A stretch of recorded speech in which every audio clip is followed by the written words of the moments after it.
told what time of day it is. It is high noon. Thank God. William Lloyd Garrison. An undivided South says, let him hang. Albany, Georgia Patriot. Virginia found Brown guilty and sentenced him to death. Among the troops at the scene of his hanging were cadets from the Virginia Military Institute, led by an eccentric professor, Thomas J. Jackson.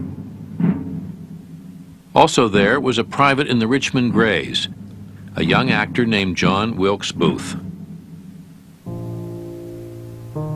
December 2nd, 1859. Old John Brown has been executed for treason against a state.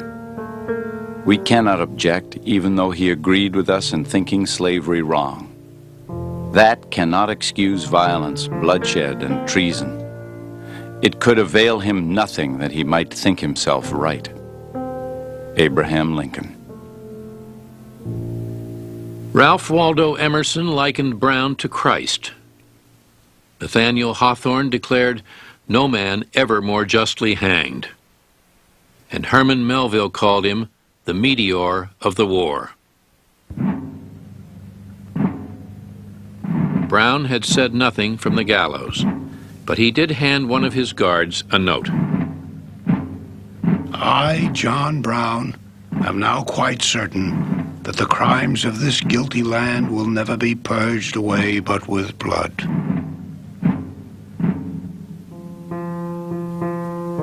His zeal in the cause of freedom was infinitely superior to mine. Mine was as the taper light. His was as the burning sun. I could live for the slave. John Brown could die for him.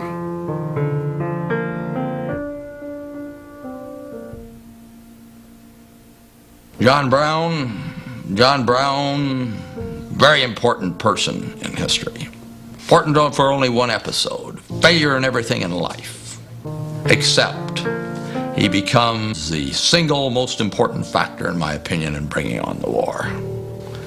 The militia system in the South, which had been a joke before then, becomes a viable instrument as the Southern militias begin to take a true form, and the South begins to worry about Northerners agitating the blacks to murder them in their beds. It was the beginning of the Confederate Army.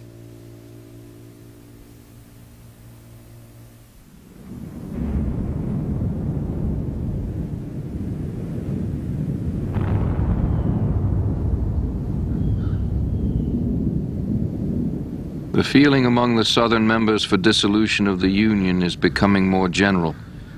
Men are now beginning to talk of it seriously who 12 months ago hardly permitted themselves to think of it. The crisis is not far ahead. Alexander Stephens. The country was coming apart. In the presidential election of 1860, Buchanan happily stepped aside, but not before his ruling Democratic Party was fatally split over the issue of slavery. The Republicans, a new party, saw their chance and nominated Abraham Lincoln, a moderate. His platform pledged only to halt slavery's further spread.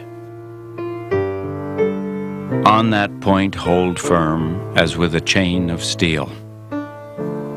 Those who deny freedom to others deserve it not for themselves, and under a just God cannot long retain it.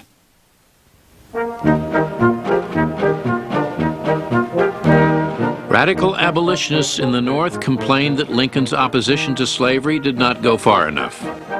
But to most people in the South, the prospect of Lincoln's election posed a lethal threat. The 1860 campaign had become a referendum on the Southern way of life. On November 6, 1860, Abraham Lincoln won the presidency with only 40% of the vote. He did not even appear on the ballot in 10 Southern states.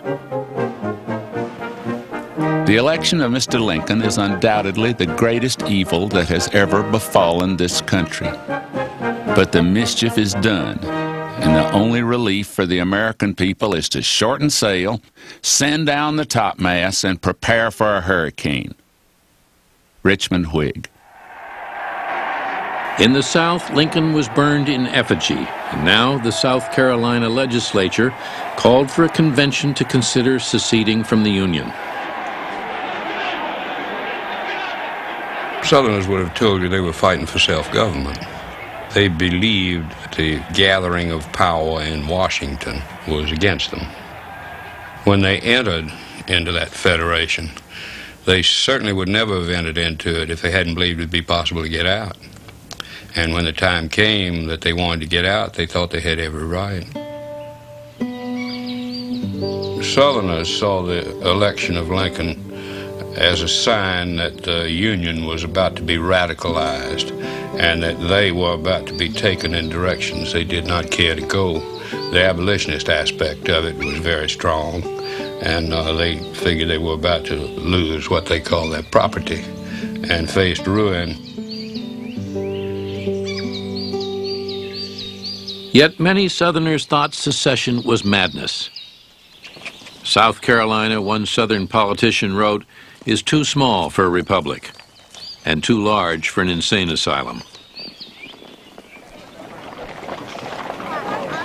November 19th, 1860. A most gloomy day in Wall Street. Everything at a deadlock. First-class paper not negotiable. Stocks falling. George Templeton Strong. In New York, emotions were no less explosive, and George Templeton Strong, a conservative lawyer who distrusted Lincoln, began to keep track of events in his diary. The bird of our country is a debilitated chicken disguised in eagle feathers. We have never been a nation. We are only an aggregate of communities, ready to fall apart at the first serious shock. When Abraham Lincoln was elected president, there were 33 states in the Union, and a 34th, free Kansas, was about to join. By the time of his inauguration, 5 months later, just 27 states would remain. The suddenness of secession took everyone by surprise.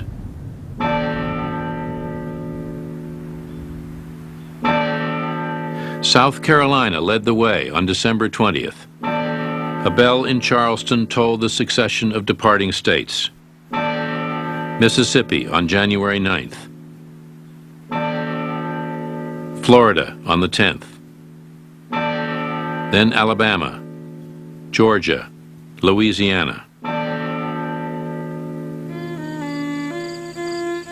In Texas, Governor Sam Houston was deposed when he tried to stop his state from joining the Confederacy. Let me tell you what is coming. After the sacrifice of countless millions of treasure and hundreds of thousands of lives, you may win Southern independence, but I doubt it. The North is determined to preserve this Union. They are not a fiery, impulsive people as you are, for they live in colder climates. But when they begin to move in a given direction, they move with the steady momentum and perseverance of a mighty avalanche. Texas left anyway. Even Virginia, the most populous southern state, birthplace of 7 presidents, seemed sure to follow. All the indications are that this treasonable inflammation, secessionitis, keeps on making steady progress, week by week. If disunion becomes an established fact, we have one consolation. The self-amputated members were diseased beyond immediate cure, and their virus will infect our system no longer. George Templeton Strong. The Charleston Mercury. The tea has been thrown overboard. The revolution of 1860 has been initiated.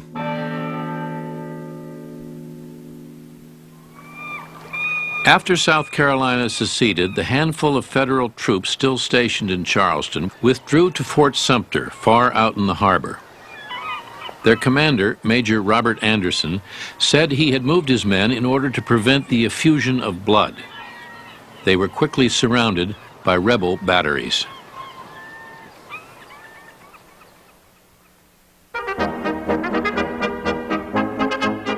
Thank God we have a country at last to live for, to pray for, and if